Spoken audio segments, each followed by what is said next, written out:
Welcome to Technical Tuesday. This is Fred Razak, Senior Trading Strategist here at CMTrading. And today we're going to be discussing moving averages. But before we start, make sure to smash the like button, share, and subscribe if you do find value in this presentation. So we're going to answer what moving averages are, what they're used for, and most importantly, I'm going to show you a real live example today, July 4, 2023, even though the markets are closed in the United States, that we will see something just shifting in the market and may change the direction of the markets in the next 6 months because of one stock. But before we start, let's first understand what are moving averages. So the example I like to give is that of a basketball player. Now, if you add up all the points a basketball plays over the amount of games that he's played, you get his average. So at any given time, he's either working and scoring above his average or he's scoring below his average, okay? And it's the same thing with assets as well, okay, relative to themselves. Now, if you take an asset over a given time period and it's above its average or it's below its average, it kind of gives you a gauge of what it's doing relative to itself and relative, more importantly, to what it's doing around the market. And this is really a guideline. It's more of a guideline than it is a signal in terms of giving you kind of direction which way the markets are going, and it's also a confirmation. And this really becomes very important because as a technician, you're looking for as much confirmations as you can in order to make your decision in trading, okay? So there are two types of moving averages.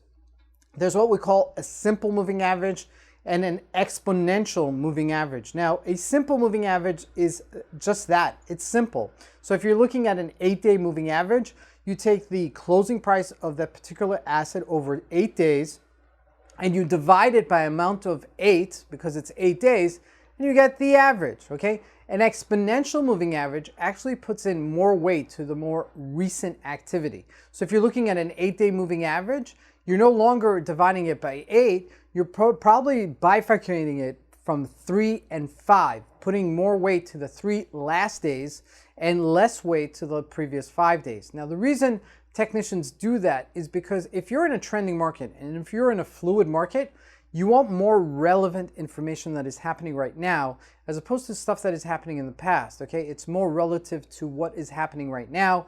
And because you're in a fluid market activity, you want something that is happening right now. And so those are the two major types of moving averages. Now, what are the time frames that are used in moving averages? Now, those of you who have watched or participated in any one of my webinars know that I usually use one of 3 moving averages: an 8-day moving average, a 21-day moving average, and a 200-day moving average. Now, for those that have traded in the past or that you've had some relevancy to trading, there's a short-term traders that we say are swing traders. They're traders anytime between 1 to 30 days by and large, okay? They take trades in and out of the markets between 1 to 30 days. Now, for those type of traders, the 8-day and the 21-day averages are the ones that are going to be most applicable.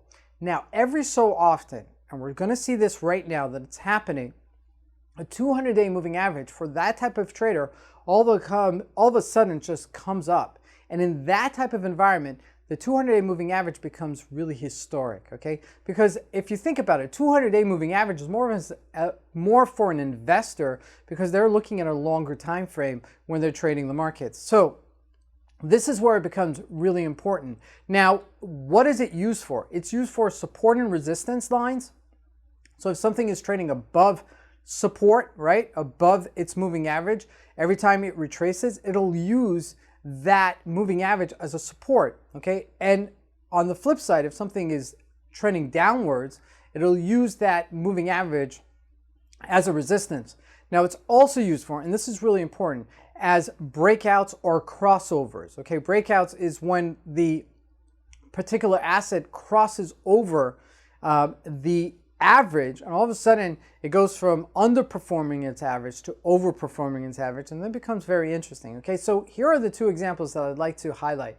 Now, this is a chart of the GBP, okay, which is the British pound versus the US dollar, and we could see that towards the end of this chart, now there was a breakout, okay, you could see that right here as it breaks out from the bottom, okay? And it makes out that breakout over there. Now, as it goes on to this side, now I kind of like highlighted in that daily review that we're hitting the 200-day moving average, and then in that 200-day moving average didn't cross over, and it did retrace and use it as a resistance line. And that was a very important point. Now, it's not to say that it might not break it moving forward, but at this point, this was potentially a resistance area, and it did. It really didn't break above it. You could see it. It's almost like perfectly done, and you could see it in hindsight 2020.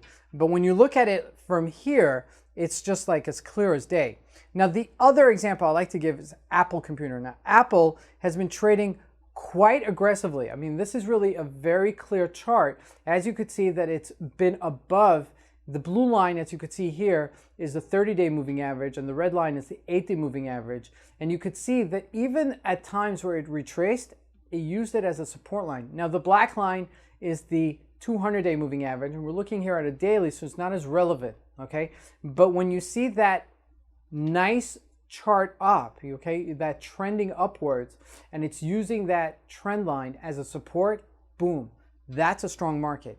Now take a look at this. Now the next chart is also Apple, okay, but it's a weekly chart, so it's a longer time frame. And guess what thing is the most relevant? The 200-day moving average, because you're looking at a weekly, right? So it's much more relevant. And what happens towards the end?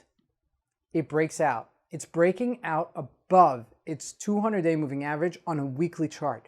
That's historic. That is saying that there are people that are buying it at this level, and they're anticipating, they're not thinking it's going to go down, right? So they're anticipating it's going to go higher.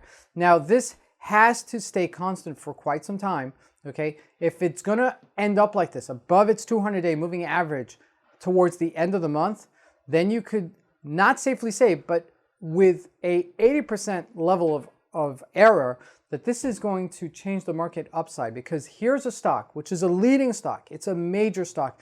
And this is not a little bit of money to move it above this moving average.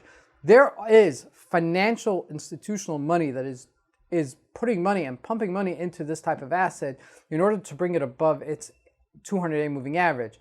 And so these are the ins of the markets that sometimes you just have to put it all together, and then you guys kind of see in 6 months from now, you'll say, hey, Fred told us about Apple, that it broke above its moving average. And there were a couple of computer opponents, other computer companies, and other technology companies that were just, shifting higher, but they weren't breaking out. But Apple was the one that gave us that leading indicator, okay? This is where it becomes very important, because a moving average is a lagging indicator. And when the stock is trading above its average, it's a leading indicator. And here, this is leading the market, just generally speaking, higher as it's making its comeback with maybe the anticipation of AI, maybe the anticipation of a market comeback, with the anticipation of the Fed decreasing its interest rates. All this is happening all at the same time. It's easier to look at it in 2020 and 6 months from now, but right now it's happening in real time. Thank you for joining me today. We'll see you here next week on Technical Tuesdays.